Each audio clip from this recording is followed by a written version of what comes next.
sunt Elena și bine v-am găsit sau regăsit pe canalul meu.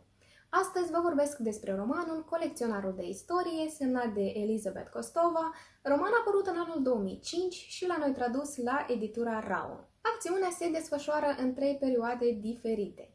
Astfel, în prezentul cărții, în anii 70 ai secolului trecut, fiica adolescentă a unui profesor universitar află o poveste destul de ciudată pe care tatăl ei i-o relatează fragmentat, iar fata devine foarte curioasă. Povestea lui Paul, a profesorului universitar, datează din tinerețea acestuia pe când era doctorand, când profesorul lui, Bartolomeo Rossi, îi povestește despre un eveniment care a avut loc în tinerețea lui. Bartolomeo Rossi a intrat în posesia unei cărți ciudate și a început să o studieze, ajungând astfel la concluzia că un personaj istoric, și anume Vlad Țepeș, încă bântuie pământul în ziua de azi. În seara în care Rossi se destăinuie discipolului său, bărbatul dispare, iar Paul, bazându-se pe povestea pe care tocmai a auzit-o, decide să își caute mentorul. În prezent, fiica lui Paul, odată ce ajunge în posesia acestor informații, își începe propria cercetare. Colecționarul de istorie este un volum foarte stufos și se vede că autoarea a lucrat 10 ani la acesta. Romanul este foarte bine documentat, atât în ceea ce privește aspectele istorice, geopolitice, sociale sau religioase,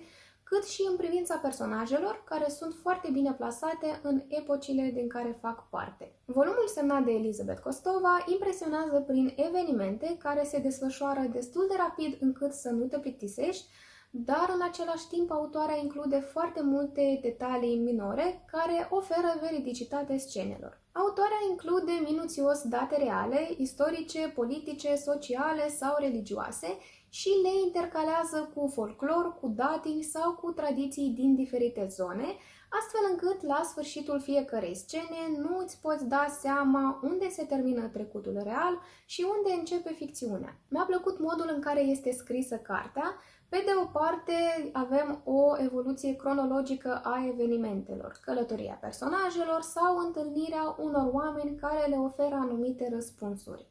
Pe de altă parte, narațiunea este împinsă în față de găsirea unor informații în arhive, în biblioteci, în cărți sau în tot felul de scrisori. Informația joacă un rol foarte important în această carte și modurile în care personajele intră în posesia informației sunt minuțios reprezentate. Călătoria prin toată Europa, căutarea dovezilor că Vlad Țepeș a trecut prin timp, dar și lupta care are loc între estul creștin și vestul islamic, fac din această carte o lectură antrenantă. Se pune accent și pe evenimentele din Europa din anii 70 ai secolului trecut și anume pe situația politică din diferite țări. Mi-a plăcut felul cum un personaj care este englez ajunge în Bulgaria și este impresionat de modul în care este construită societatea, dar și de felul în care gândesc oamenii de aici. Colecționarul de istorie este un volum care are câte puțin din fiecare gen.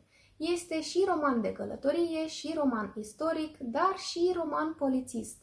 Are elemente de mister și de thriller și pe parcursul narațiunii ești mereu pus în priză. Te întrebi ce urmează să se întâmple și cum au de gând personajele să reacționeze la anumite evenimente. Această identitate multiplă, în ceea ce privește genurile din care face parte, oferă colecționarului de istorie aerul unui roman potrivit pentru orice tip de cititor. Dacă sunteți pasionați de istoria Europei, începând din perioada medievală și terminând cu secolul trecut, vă recomand cu mare drag să citiți acest volum. Atât pentru astăzi, să aveți o zi cât mai frumoasă. Pa, pa!